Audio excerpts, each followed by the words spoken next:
Olá pessoal, essa é a nossa primeira aula do quarto bimestre. Nós vamos começar relembrando um pouquinho o que nós vimos no bimestre passado. Nós falamos sobre população, crescimento populacional, as principais questões populacionais e a gente vai começar essa aula de hoje falando da população especificamente brasileira, dessas questões da nossa realidade brasileira, tá certo? Começando pela constituição da nossa sociedade.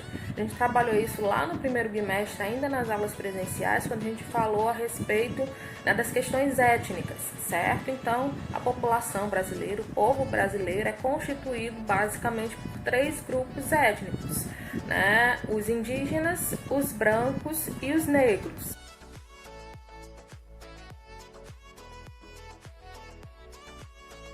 Então, de acordo com essa ideia da miscigenação de forma democrática e pacífica, o Brasil ele viveria uma suposta democracia racial, que é chamado de mito da democracia racial. É aquela ideia de que existe realmente uma igualdade entre todos os grupos étnicos, que a gente sabe que na prática não é bem assim que funciona.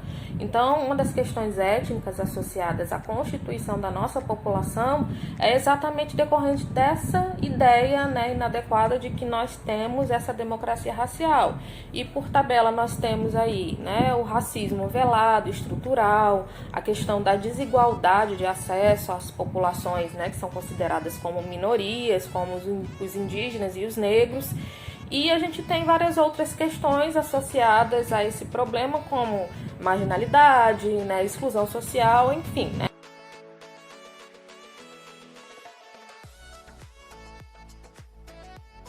Outra questão associada à nossa população brasileira é que nós estamos passando por um processo de transição demográfica, ou seja, nós estamos saindo de um país essencialmente jovem e indo para um país de maioria adultos, com a perspectiva do envelhecimento da nossa população.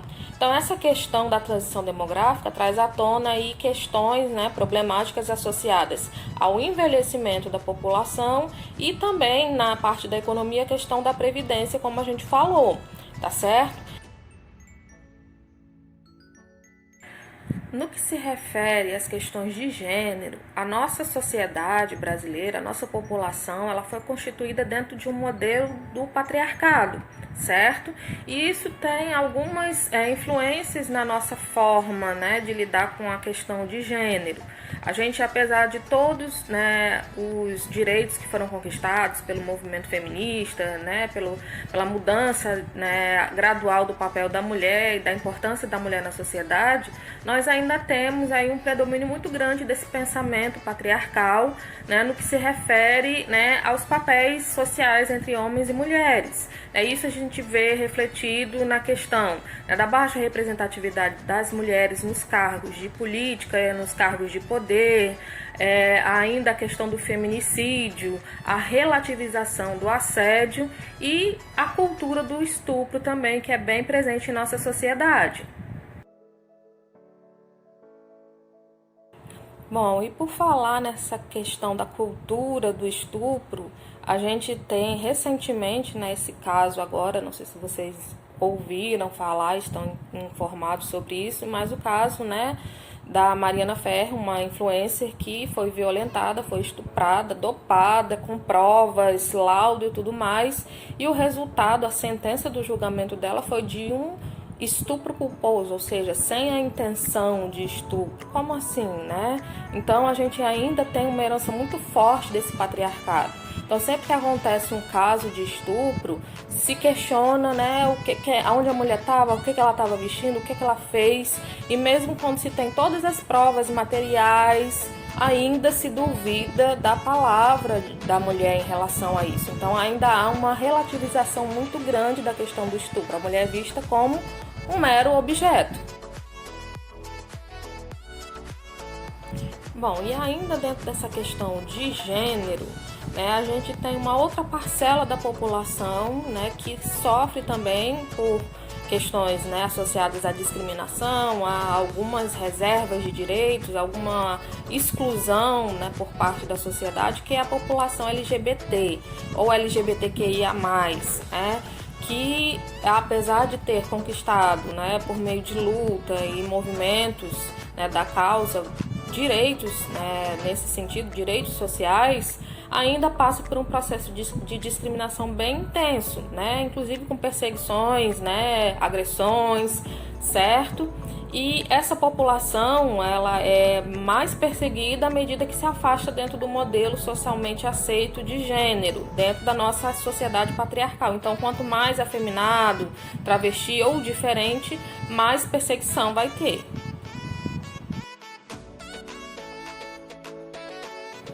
Bom, e agora saindo da Constituição e indo para a distribuição da população brasileira, a gente percebe também que a população ela está distribuída, mas não de uma forma igual, né, pelo nosso território.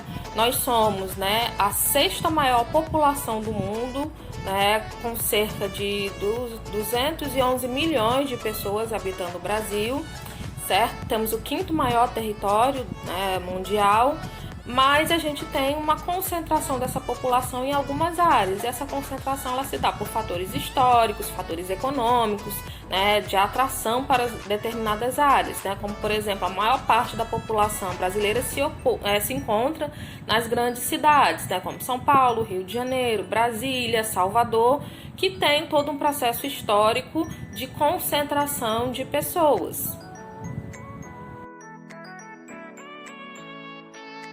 Bom, então, como a gente já falou em algumas outras aulas, quando a gente estava trabalhando sobre urbanização, a população ela vai ser atraída por determinadas áreas em função de atrativos econômicos, né, outros fatores históricos, enfim.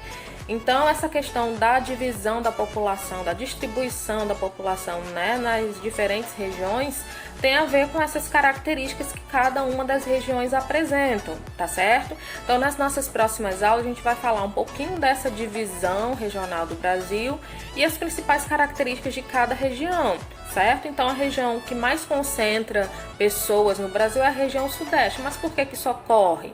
Né? Se a gente for pensar em termos de economia, lógico, é uma das principais regiões que mais atraem em relação à economia. Mas existem outros fatores também, como a própria ocupação, né? O processo histórico de ocupação do nosso país.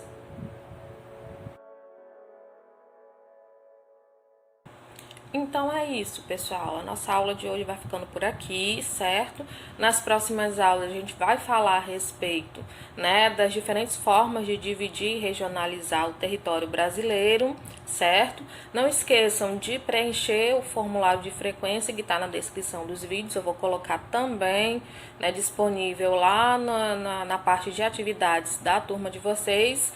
Tá certo? E é isso. Qualquer dúvida é só colocar e a gente vai, conforme for possível, tirando essas dúvidas. Tá ok? Um beijão para todos, até a próxima.